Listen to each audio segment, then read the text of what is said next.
Hey, John. Hey, George. How you doing? How are you? Welcome to the Breakfast Club. Yeah, it's good to be here. Oh, well, with the 2-hour difference, actually, it's not the Breakfast Club for you anymore. Well, George, I got to tell you, not to brag, but I just finished playing a morning game of hockey with a bunch of my buddies here in Cold Spring and Garrison. Wow. I'm impressed. Well, I feel really lucky to have played, and it's unusual for us to play on a Friday morning like this, but it's been so warm this winter that we didn't get our first game in until last weekend, which is really unusual not to play until after New Year's. And it was warm all week, and so normally there are a bunch of guys who really don't like playing early morning games, but we decided to this morning. We all got out there at 9:30, which is very early for us, because it's probably going to be too soft, the ice, by this afternoon. Boy, we're not having that problem in Santa Fe. It snowed a little last night, and there's still snow on the ground from when I think I talked to you a month ago. Yeah, we have had snow. We had a bunch of snow a while ago. In fact, if I may give you a little science-y version of hockey. Yeah.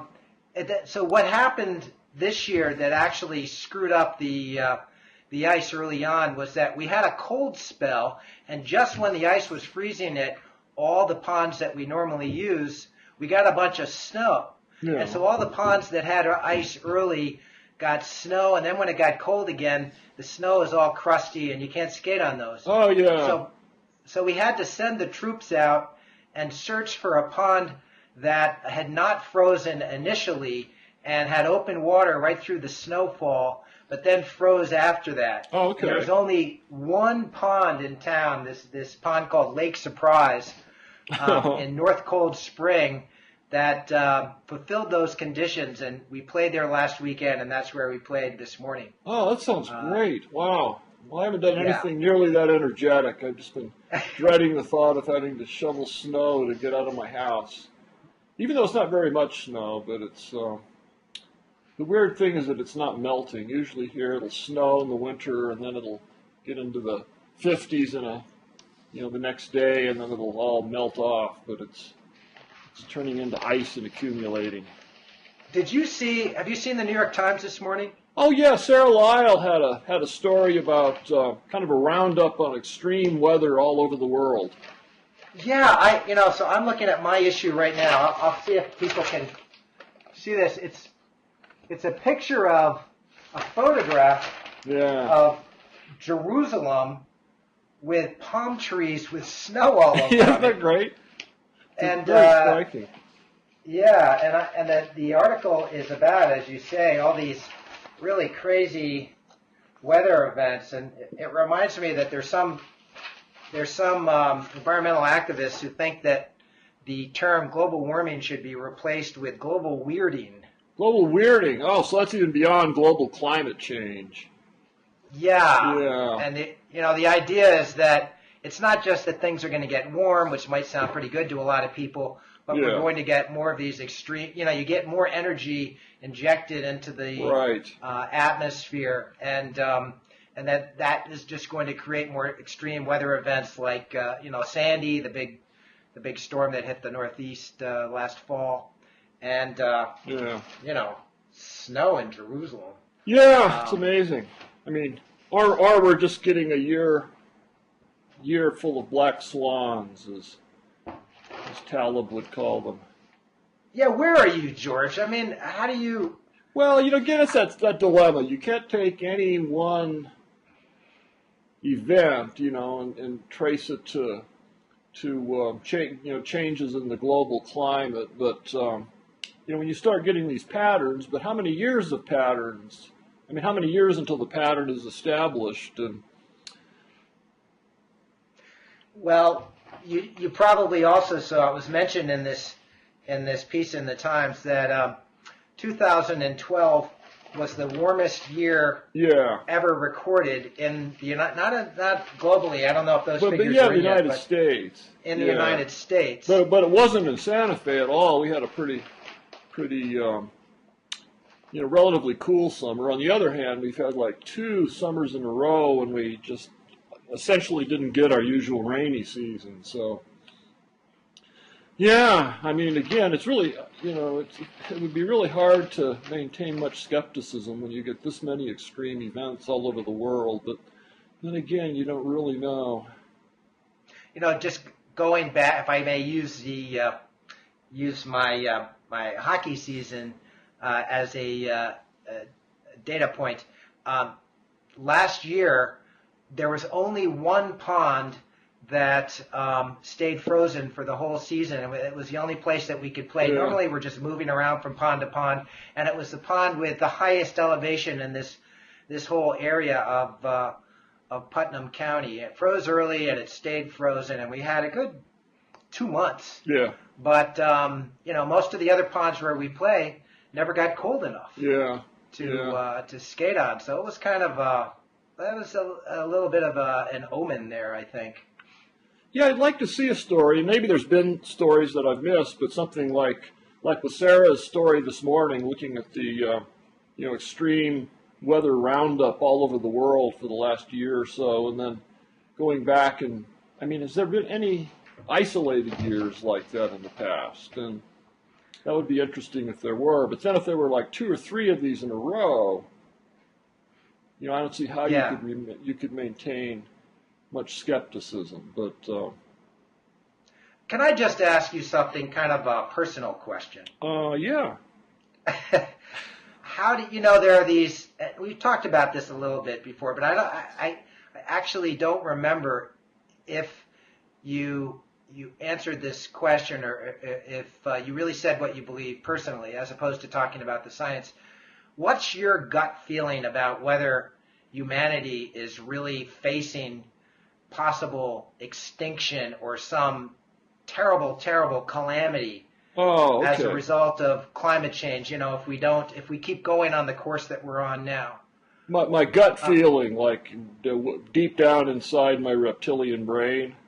Yeah, so Bill McKibben and James Hansen and Lester Brown and some people like that are saying the sky is falling, basically, right? And nobody gives a shit, know. You have to start wake up, people. Ways. Yeah.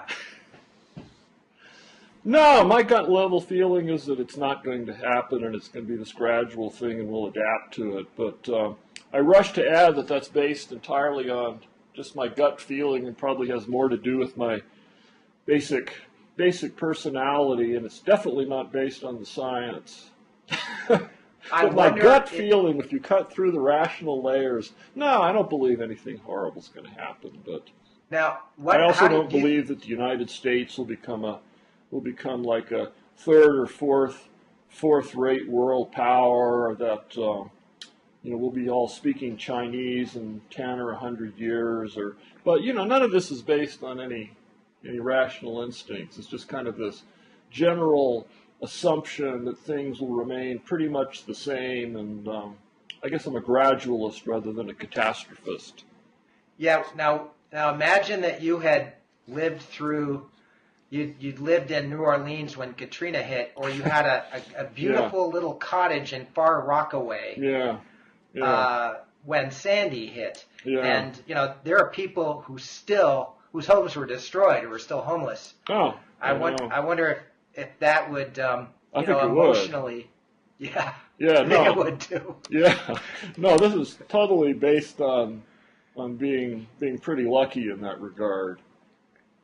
I mean, what I'm seeing is, I'm seeing things that affect me in the sense of, we're getting, like when I first moved back to New Mexico in 1992, we were typically getting 12 to 14 inches of precipitation a year. Now we're lucky to get 8, which used to be what you'd get down in Albuquerque, which is much drier.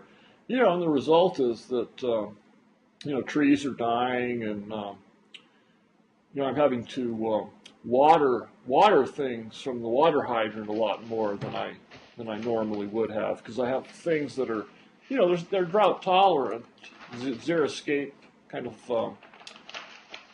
plantings, but even those, They won't do with zero water. So yeah, I'm looking at now, and I just heard a story about it on NPR yesterday. I'm looking at a picture of all these dead sheep on what looks like scorched earth. Oh, it is scorched earth. It was from a bushfire in Canberra, and this region of Africa and of Australia that has historically been quite dry, but is now extremely dry. Yeah. And there is a life-threatening drought there, and a terrible high risk of fires. And what I heard, it's apocalyptic there. It's it's like Mad Max. Wow. No, definitely other places are getting much more extreme. Yeah, extreme weather than we are here.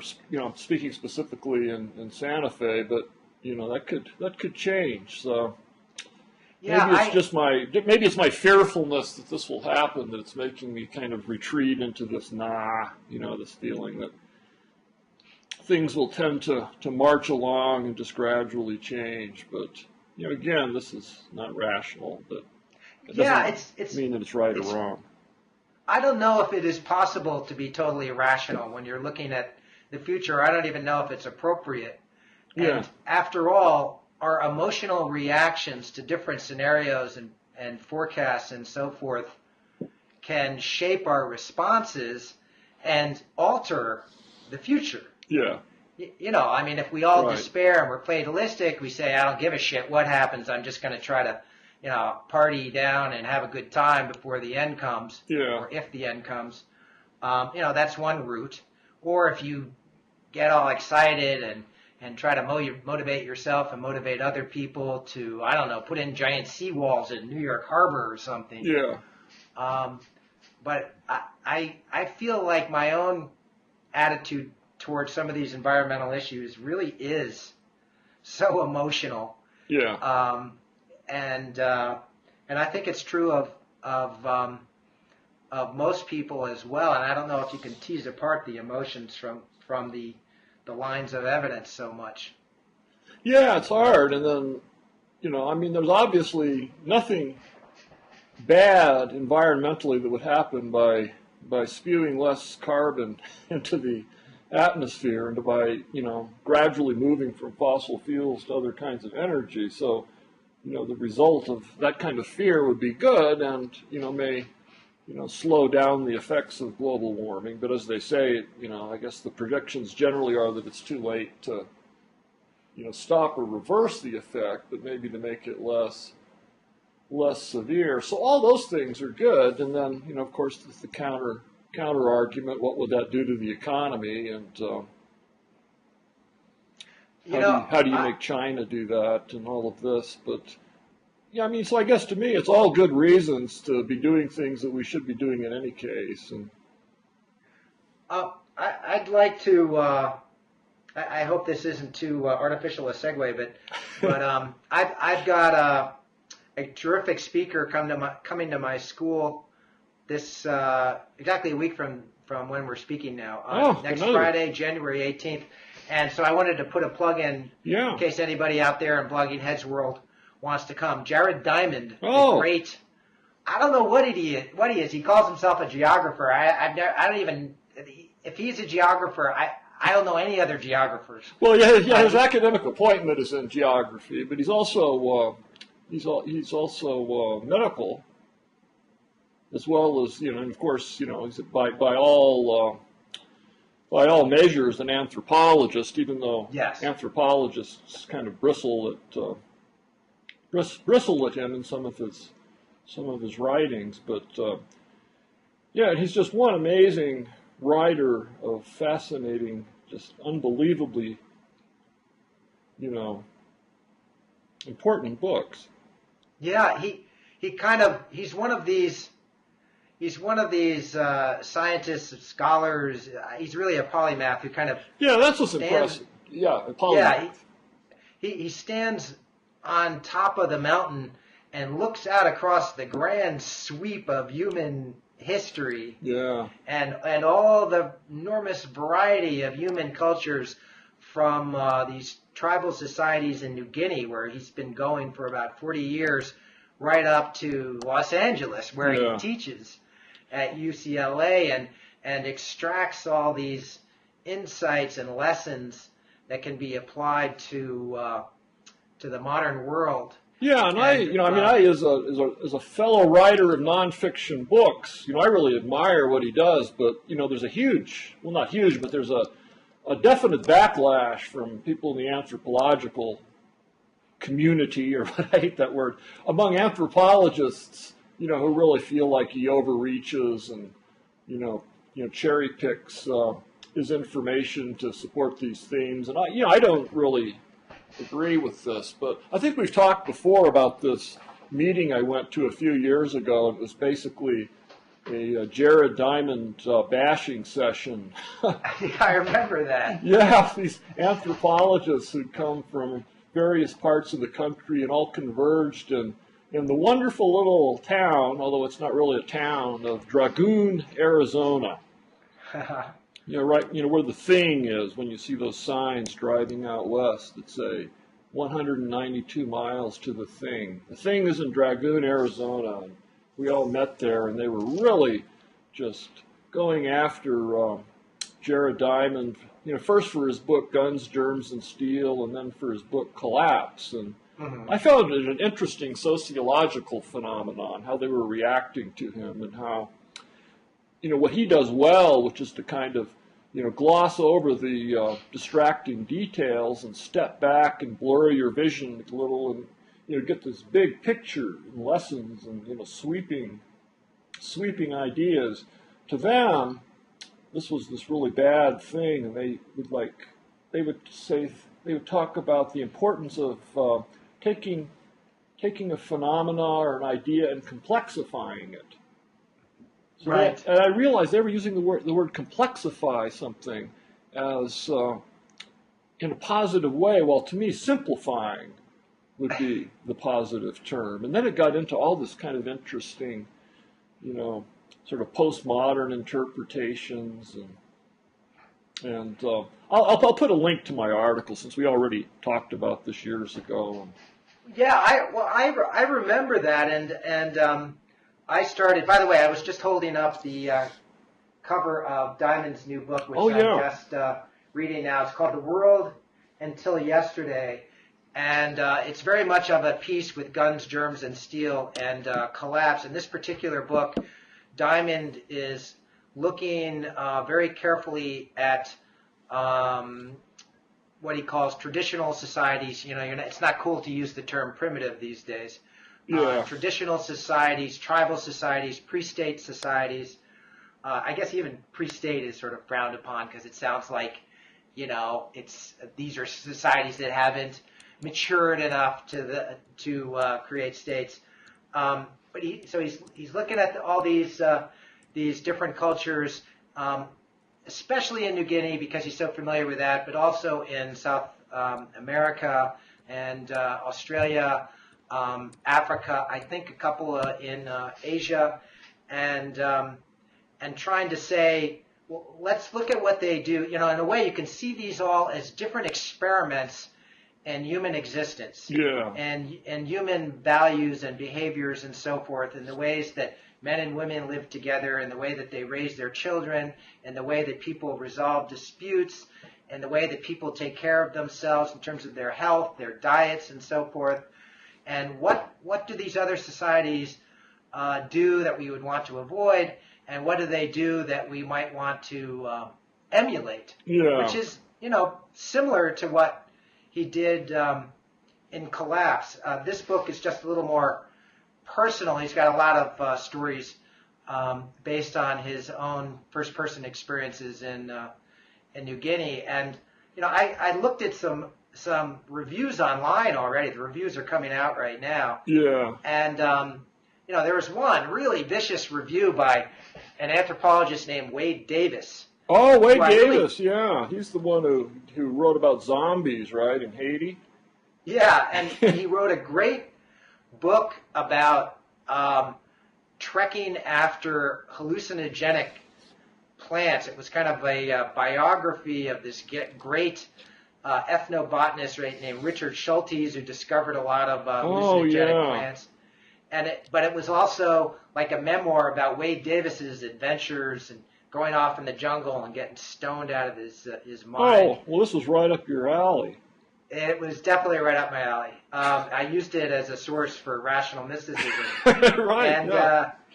And he wrote a review of Diamond's new book that made it sound as though Diamond was kind of this relic of Victorian era science who's got this ranking of societies from the primitive traditional ones at the bottom, hunter-gatherers, up to modern industrialized technological civilizations, and that Diamond is kind of politically correct, but there's still this implicit hierarchy in there.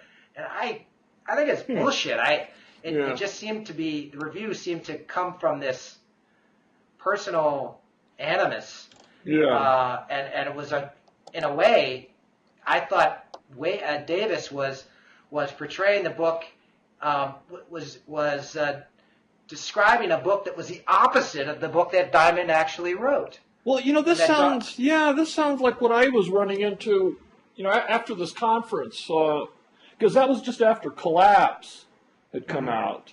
And so the big complaint there was that, let me back up. So first they also,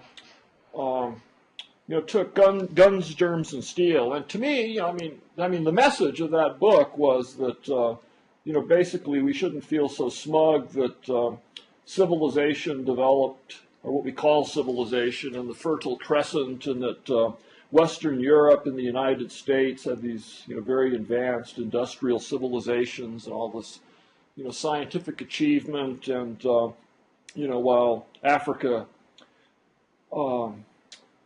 does not, or certainly not Southern Africa, or pick any place in the world, like Papua New Guinea. And then Diamond's message was, well, this all could be explained by accidents of geography, being in certain parts of the planet that were, more hospitable to agriculture, and then to have the trade winds favor shipping routes, and that all for environmental accidental contingencies, you could explain why this happened here and not, say, in around the southern tip of Africa, and right, so just a profoundly anti-racist kind of message, just saying, we could have thrown the dice a little differently, and if we'd done Sim Earth and come up with slightly different parameters for the planet and a different geography. I mean, there he was being the ultimate geographer.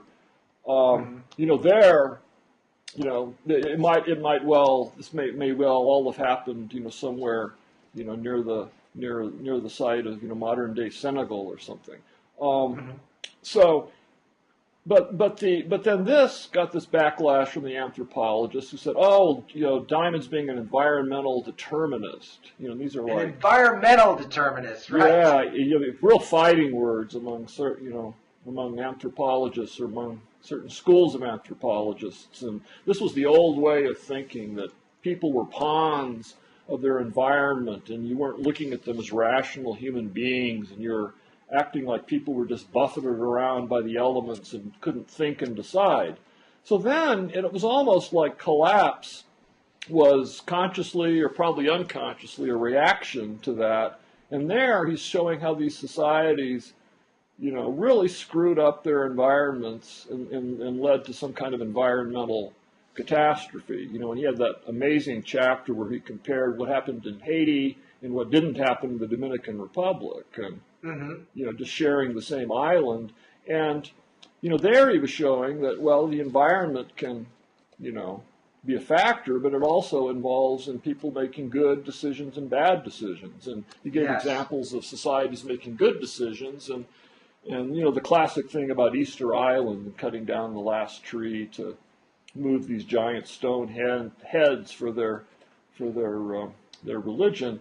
And So then, this was kind of, looking at the other side, another big sweeping picture. And then they were bashing this because now he was blaming the victims. It was like, these societies like Haiti, all these horrible things have happened. And instead of, blaming, colonial imperialism and things, we're blaming the poor Haitians. So it was kind of like damned if you do and damned if you don't. First, he's an environmental determinist, and then he's putting too much blame on people's deliberate decisions, and this was all tied in with them, disputing his examples and saying he left out various factors, and maybe they didn't make such bad decisions, and that they didn't have as much, as wide a parameters of choice in deciding things like, how to do timber harvesting.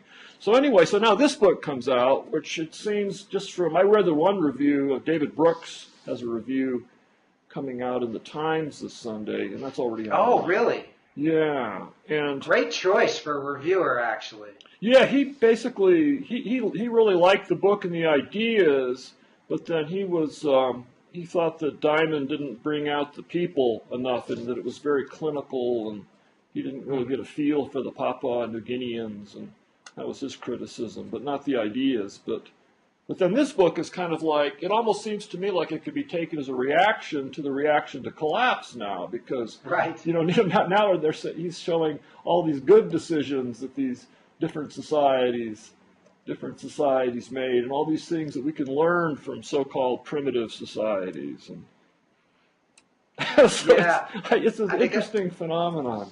I think maybe this is the inevitable cost of enormous success for someone who is a very serious intellectual. Diamond, I think, is in a category along with Ed Wilson and Steve Pinker and maybe, I don't know, Niall Ferguson, people like that, and who are, have had a lot of success as academics and within a field of scholarship, but then also enormous popular success. And there's got to be, and especially when you're holding forth on human nature and human history and making statements about where we should go from here, you're going to get a lot of backlash. But to me, he's, I really admire, I could quibble with certain things. I've found some things in his book that I might fault him for, and when he talks about the origins of war and so forth, one of my obsessions. Well, he's got a different idea on that, doesn't he?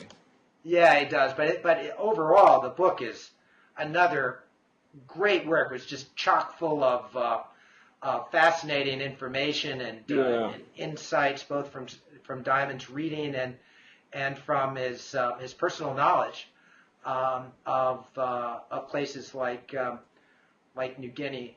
It's really what you want, right? I mean, and coming up and you want someone making the big sweeping theories and the big ideas, and standing back and looking at the big picture, and then you want other people like coming in and chipping away at this and saying, well, it wasn't quite this way, and so you get this corrective. But I guess it's true that the public gets the first and not the second, and then some of the complaint was that the public was not was being misled. But to me, a book like this, people don't take it as like, he's preaching the gospel. He's giving a really interesting organizing, principles, and then making sense of a lot of things that otherwise don't seem to make sense. And then you can read it critically. And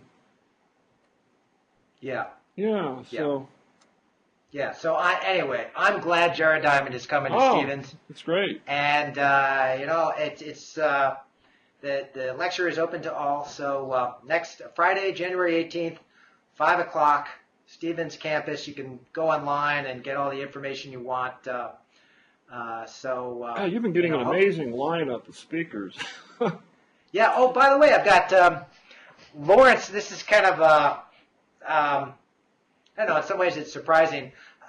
My attitude is I bring in speakers who have really interesting things to say and have a history of grabbing people's attention. But are, above a certain threshold of seriousness. And in April, Lawrence Krauss is going to come to Stevens. Great! And talk about whether science has solved the riddle of why there is something rather than nothing. Oh yeah, right. Yeah, he really thinks he. Yeah, go. I'm sorry. I was going to say. I mean, we've talked about his work. I've given him a really hard time. Yeah. And he was really pissed off at me, and we crossed swords. We had a kind of pissing match on the Scientific American. Right. And then I thought, what the hell? I should bring him to my school, show their no hard feelings, and I'm sure the students will love him. Oh yeah. So yeah. And so I asked him if he'd come, and he's coming in April. Oh, that'll be great. That'll be great. Yeah. I'd love to hear the debate. I mean, I don't know. I'm not gonna. I'm just gonna let him say his thing. I might ask an obnoxious question. Yeah, I mean, just for our listeners that haven't been following it, Lawrence Krauss wrote this book. He's the book that really made him the most famous was called The Physics of Star Trek. Right. And he's written, a number of other books of popular science. I reviewed one not too long ago, like he did it was a new mini biography of Richard Feynman. Mm-hmm. And the angle was that it was written from the point of view of another physicist, Larry Krauss, who had really admired Feynman. And then in this, in his new book, he's making the argument that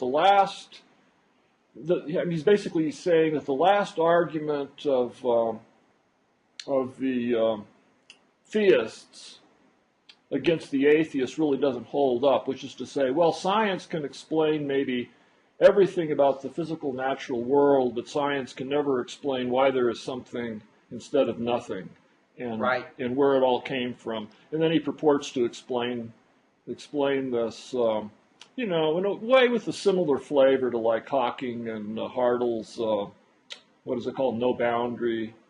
Yeah. No boundary, and the universe bootstrapping it into existence, and it's all consistent with mathematical field theory. But my big beef with that is it presupposes not just mathematical field theory, but it presupposes mathematics. So you're still left to explain where mathematics came from. Yes, as like Andre Linde was one of my favorite theoretical physicists. He's one of the inventors of cosmic inflationary theory. Right. And he used to say the universe came from quantum fluctuation. Quantum fluctuation. That's basically what, because the quantum mechanics says that everything is sort of jumping. There are only probabilities of different things existing and behaving in certain ways. And so all these sort of probable things are popping in and out of existence, and that one of these virtual possibilities suddenly became real, and hence the universe. Yeah, which is all well and good, but then where did this this quantum cauldron come from in the first place? So yeah, and you have logically you can't step out of the system of the universe and explain the whole thing. There's always an edge where you have to stop and say it's just what it is. And so there's always a room if you want to take the Kierkegaardian leap and embrace, some kind of theism, some kind of religion. And some of us don't choose to do that, but and those who do are left explaining why Roman Catholicism, or why Tibetan Buddhism, or why the flying spaghetti monster, or why, this particular religion or not. And, and I can't go there, but I definitely can go with the idea that there's this wall, and beyond that is the ultimate mystery, and we'll never know. Well, George, I forget if we've talked about it. I know I've mentioned it, but I forget if I went into detail about the book by Jim Holt. Which, right. You reviewed that, right? Yeah, and Jesus, I can't remember the name of it. It's sort of, Basically, why is there something instead of nothing, or why does the world exist, or why does the world exist? Something like that. It was the Times named it one of its 10 favorite books of the year, and Holt kind of wanders around and talks to all these philosophers and scientists about and asks them this question: why there's something rather than nothing. And a bunch of them were people that I have spoken to. But what really surprised me is that there are some people. There's a philosopher at University of Pittsburgh, I think, named Adolf Grunbaum, and I knew him as he's a ferocious critic of psychoanalysis, but he's also talked about theoretical physics, and he finds the question why there's something rather than nothing to be meaningless. He doesn't think it's a big deal that anything exists. And I find that it's like one of us is colorblind, I think. I think it's Grunbaum who's colorblind. Yeah. But he obviously thinks that I'm kind of colorblind. Well, it's kind of refreshing to hear someone say that because, whatever people's ideas about, what the answer to the question might be or whether it's answerable, it's kind of refreshing to like big fucking deal. Say, yeah, it's no big deal, Who cares? Yeah. I mean, it depends.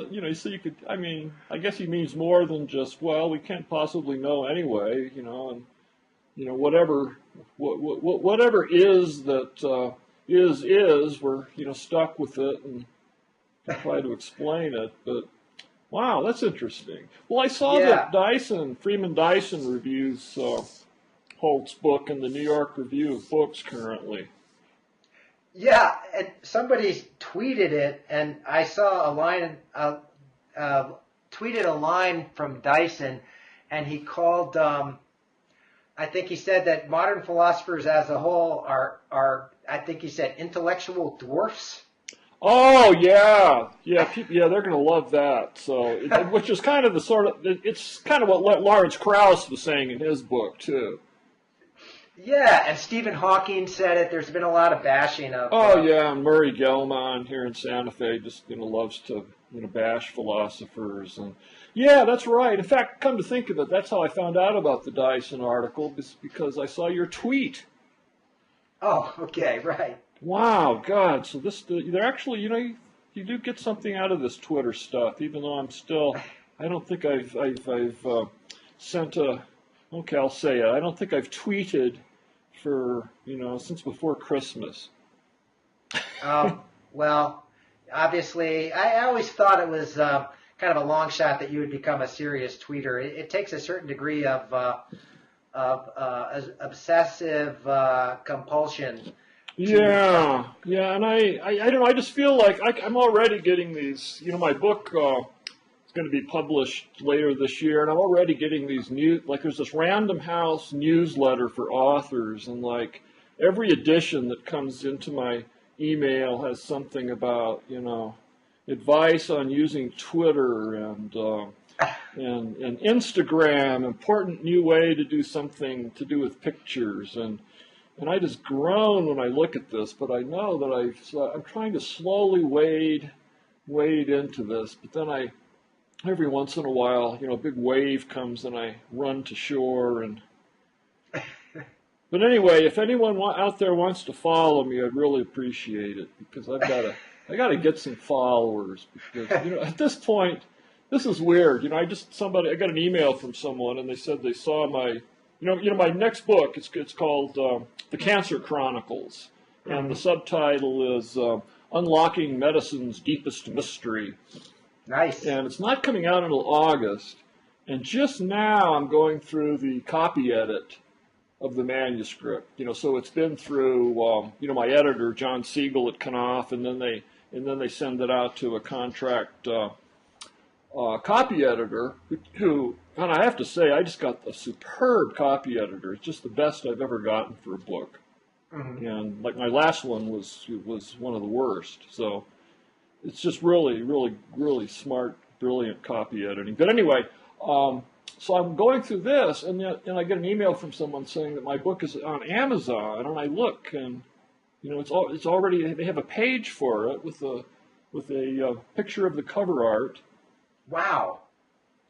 They haven't figured out that I'm the same George Johnson that wrote the other books that they have on Amazon, because if you click on my name, you just get every George Johnson. But I guess they'll figure that out at some point. But Yeah. I was just surprised at how far in advance this all happens now.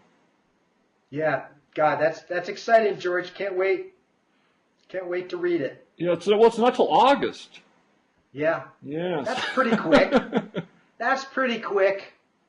Well, you know, one thing. This is like, what's been your recent experience? Like, this will be my 9th book, and it's the first time that the copy edit came back to me electronically and not, you know, as hundreds of pages in an envelope with colored pencil marks and little colored paper tabs glued on with queries for the author. Shit, I can't. No, mine was electronic. So yeah, it was McSweeney's, and yeah, we did it all electronically. Wow, this is the first for me, and I don't know, I kind of miss the paper in some ways, except, God, it's so changed. I mean, I remember still when I got the copy edit manuscript back for Strange Beauty, my biography of Murray Gell-Mann, mm-hmm. it smelled like an ashtray. It was so horrible, just reeking with cigarette smoke. Like, as soon as I opened the envelope, and this is like the longest book I've written, I think. This is this huge thing, and I had to keep it outside. Fortunately, it came during the summer because it was a fall book, or late spring. So I kept it outside on this portal outside my office, and then I went to the auto parts store and got something you sprayed in the interior of cars to get out cigarette smoke.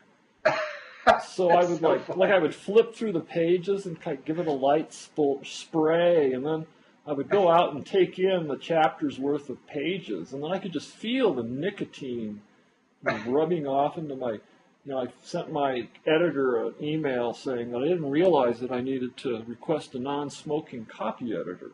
I have never heard of that. You know, it's too bad that with some books, that would probably put you in the right mood. Like if you had written a biography of Charles Bukowski or something. Yeah. And you get the manuscript back, and it stinks like cigar smoke and scotch. You know? That's true. It could be part of the experience, and then they would figure out how to. You have scratch and sniff put in the bound copies of the book for people to buy.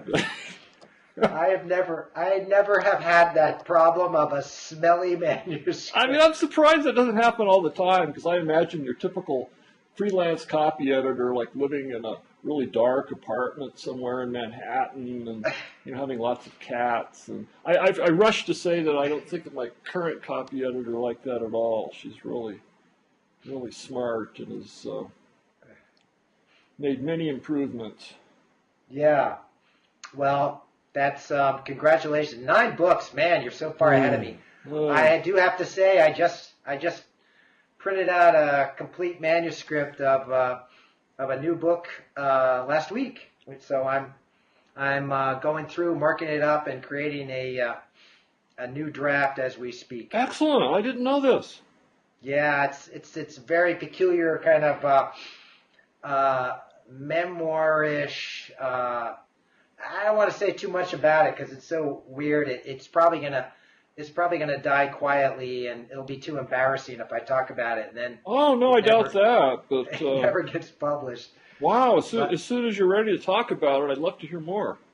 Yeah. Well, let me just put it this way: it was inspired in part by my reading of Ulysses last summer. So yeah. Good. Probably bad to come up with a book idea after reading the greatest novel ever written. But tweeting Ulysses. Yeah, right. Oh no, that sounds great. Wow. Yeah. So anyway, yeah, it was fun because End of War was such a difficult book to write. Oh no, I know. It was like torture. Every word. I just always was second guessing myself, and this book just came out and just sort of really flowed, huh? Yeah, that's a great feeling. That hardly ever happens. Yeah. I mean, it might happen like for a chapter or two, and then you hit this wall where you're just squeezing it out. And yeah. You can always tell later when you read your own book, The really best chapters were the ones that were the most effortless. Yep. Yeah. There's such a thing as grace in writing, I guess. Yeah, when it happens, and the damn thing is, the damnedest thing is you have to do it whether the grace comes or not. And, yep. If you're a professional, you got that deadline. Yeah. Somebody's paying you some serious cash. Yeah. Yeah, you can't be like think you're like Coleridge or someone, sort of waiting for the inspiration to hit. Yeah, no, especially if you have to make a living off of it. Yeah, well, you've done amazingly well. So, well, listen, we got 15 minutes left. Yeah, what else were we going to delve into? Well, there's a piece that I just wrote for Scientific American. And it's kind of related to tweeting and some of the other stuff we're just talking about. It was inspired by a couple of different articles that I read recently, and also by something that my son showed me online. My son is someone who helps me keep up with cyber culture. So this was something that the New York Times has also covered. There's this town called Steubenville, Ohio. Oh. And, yeah, I read what you wrote. Yeah, go on. Yeah, it's a football crazy town, and at the end of the summer, a lot of the football players on the high school team, which is very successful, had a big party. There were also non-football players there, and there was apparently a girl from a nearby town who got really intoxicated at the party and pretty much passed out. She was incapacitated. Yeah. And there were some boys who were doing really awful things to her and thinking it was funny. And then other people are taking taking videos and snapshots with their cell phones and posting it on Instagram. Rape, basically? Yeah, I'm trying to avoid that, but that term, at this point you've got to assume alleged and reportedly and so forth. Right. But bad things happened to this girl, and she didn't even remember the next day. But then, word gets around the town. There are these pictures of her online, and of boys doing bad things to her. And so her parents go to the police and report it, and the police actually arrested 2 kids, stars of the high school football team in Steubenville, and charged them with rape and also kidnapping initially because they were stuffing the girl in their car and driving her around to different places. Oh my God! And so the boys were arrested, but then meanwhile there were lots of other people who were apparently standing around and just making jokes and taking pictures and so forth, and didn't do anything to stop what was obviously a crime. Or at the least a horrible thing that just should violate basic human decency. What happened was, what my son told me about was that the group Anonymous got involved. Now, Anonymous is this online collective of kind of vigilante hackers. It's related to WikiLeaks. It came into prominence as a result of the WikiLeaks affair when people started harassing Julian Assange. Anonymous was sticking up for him and harassing some people who they saw as harassing Julian Assange. Anyway, Anonymous, or a branch of it called NightSec, started posting information about this incident in Steubenville and threatening to expose all these other people who were involved, allegedly, including adults who covered it up, supposedly, if these people didn't come forward. And the deadline was January 1st.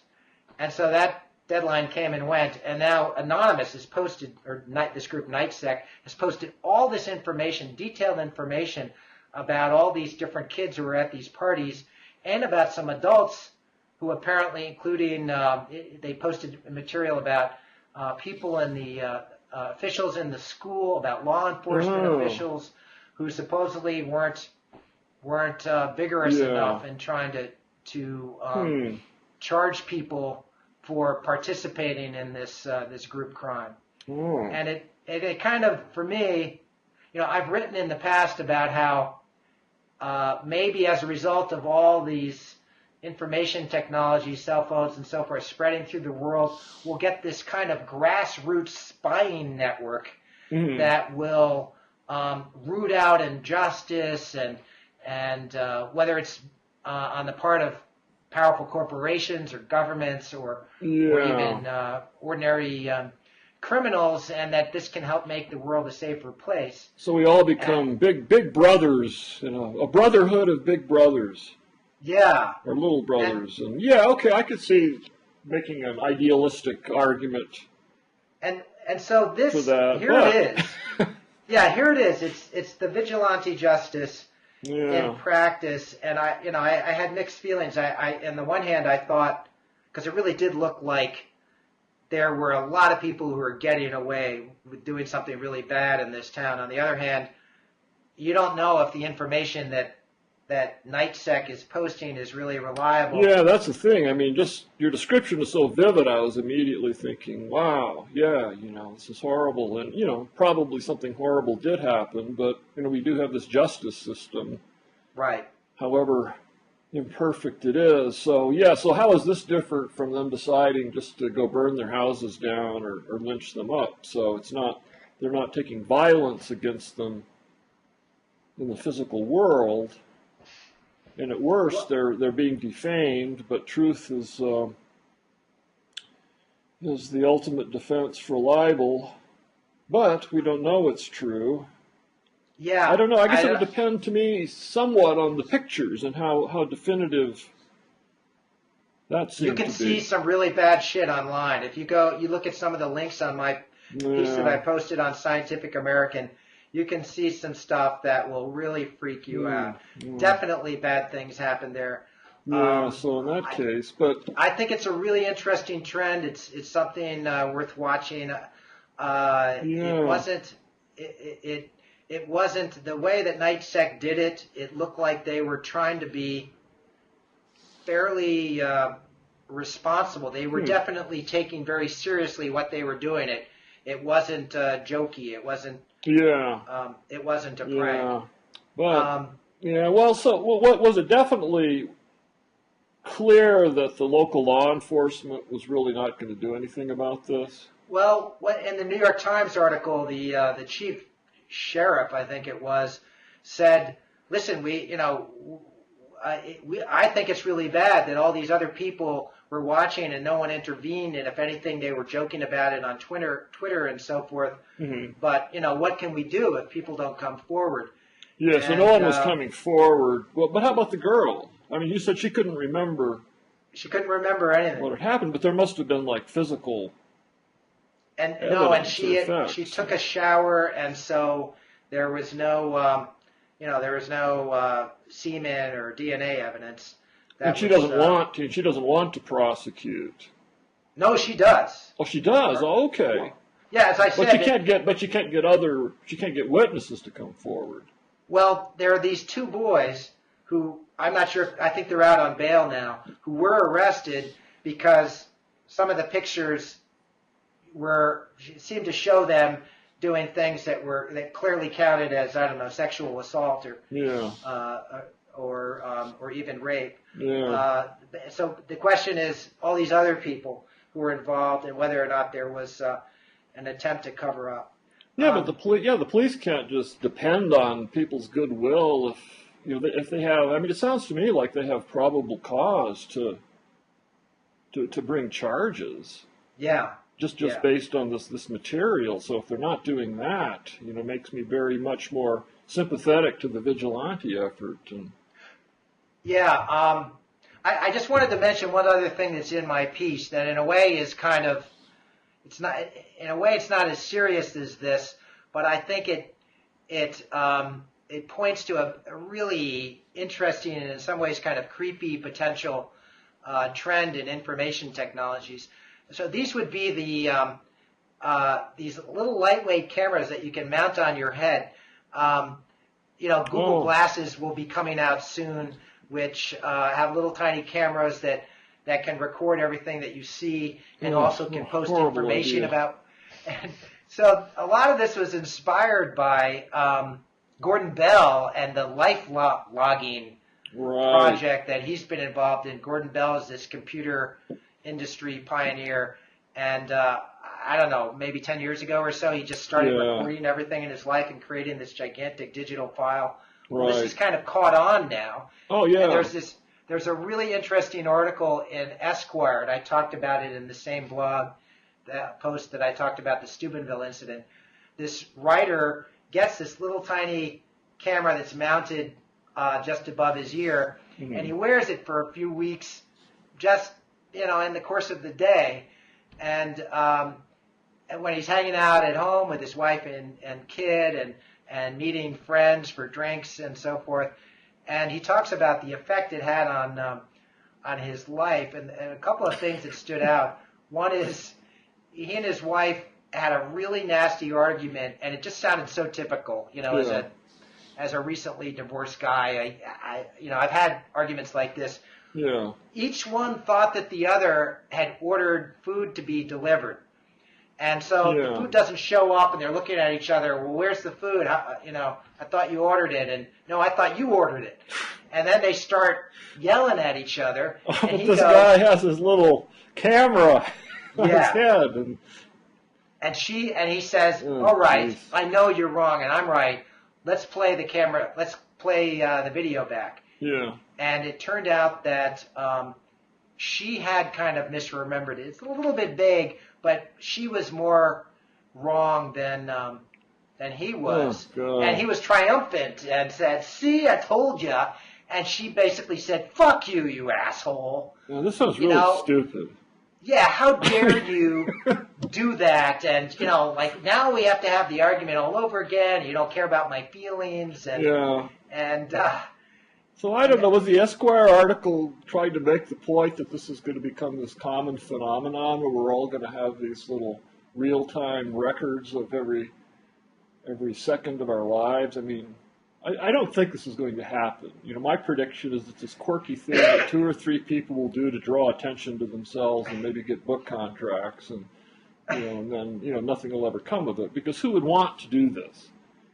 It's a good question. I think as the technology gets really cheap and easy, that it will become, I can certainly imagine it going through a faddish phase where a lot of people start doing it. And listen, it doesn't have to be everyone for it to become a huge influence in our lives. If just a lot of people around you just a few are wearing these things. Because he also talked about he's meeting friends and they're gossiping in the way that people do, and suddenly they go, oh shit, are you recording this? And he goes, yeah. And they go, damn it, okay, sorry, I'm not going to talk anymore unless you turn that thing off. Yeah, well, of course, I mean. But then people just forgot about it after a while. They get used to it. Yeah, but he could do this with like a hidden microphone or something. It's kind of interesting. It's interesting that human memory is so unreliable that you'll tell people things that they'll remember and not consider this a threat, like gossip. But at the same time, if they have this electronic device that actually records the voice signals, this is considered then a threat because it's reliable. At least it's reliable in the sense that you can play back the signal and then recreate the message. But that's sort of interesting in a weird philosophical way. I can imagine it being used by journalists. I can imagine it being used by lawyers, by doctors, by people who are trying to protect them. I mean, listen, it's kind of, you've already got this being used by police and routine stops and so forth. I can imagine it being used for professional reasons. Yeah, I can see that. Yeah. Very broadly, and then seeping over into people's personal lives in the same way that Twitter and Facebook. Oh, that's what'll happen. Yeah, there'll be plugins for Twitter Yeah. So, now it's this real inconvenience. I mean, first there was this blogging thing where you actually had to sit down and come up with, a few paragraphs, and, that was really, really hard. So then they come up with Twitter where it's limited to 140 characters or less, but you still have to do it. It's really a drag to have to do things. So now, it'll just be hooked up to your head, and you'll just have this constant real-time feed into something equivalent to Twitter, and you can follow 1,000 people and then have all these little screens showing everything they're doing at every moment of their day, and with the sound. I mean, does that sound like the most horrible thing or what? And actually, they're precursors of this that go way back. I mean, you had people on the internet who had a room cam, right? Right. Oh yeah, right. Yeah, I was one of those.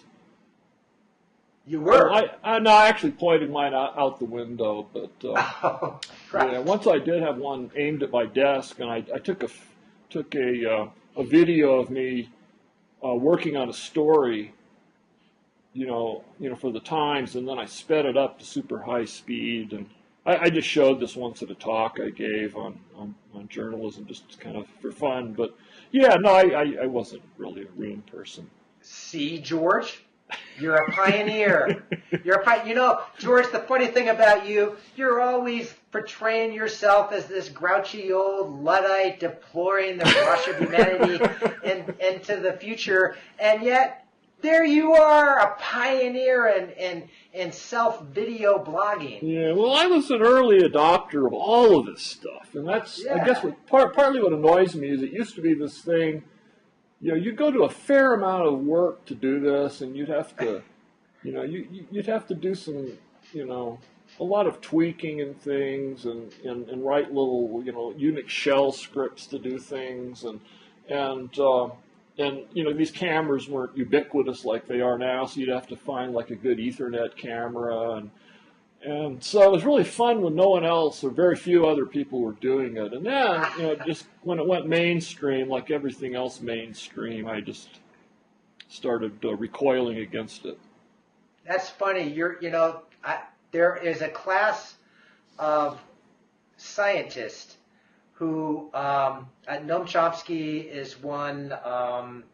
There are a few because I've actually written about this before. There are some scientists who come up with a brilliant idea nobody's thought of before, and then as soon as all these other people start agreeing with them and saying this idea is fabulous, they turn around and say, I decided that idea is stupid, and then they move on to something else. Oh, I like that. Yeah, I can identify with that. Yeah, you're one of them, George. Yeah, well, except it's the journalistic version of that, I guess. Yeah, and there you are asking for Twitter followers. I don't know, a little bit of a contradiction there. Well, yeah, I know, but it's one of these things where the more followers you have, the more incentive you have to use the technology. Hey, listen, I'm over 700 now, so I only have 120,000 to go to catch up to Carl Zimmer. Hey, you have how many? 700. 700. Hey, that's great. Yeah. Yeah. I think I'm up to. No, I passed 250 recently. Yeah, you're doing great. So followers, please flock to both of us. And I think our Twitter addresses are on the Blogging Heads website. And have you gotten any sex spam followers? No. Yeah, I've gotten a few prostitutes. At least I don't know if you. I actually. Oh look wait, at the I think people maybe I did. Yeah, there was someone that it just didn't seem plausible that she was interested in following me for my pronouncements about science journalism, and then I think she disappeared shortly after that. There was probably some kind of crackdown. Yeah. Hey George, we're over an hour. Yeah. Yeah. Well, that's good. It was good to talk to you. I'm not sure what we talked about exactly, but the usual. It was fun. So the usual roaming around in circles in the wilderness. And we'll do it again in approximately a month. Yeah, sounds good, man. You can tell me what Jared Diamond was like. Okay, I will. Sounds good, John. All right. Take it easy, Okay. George. Bye.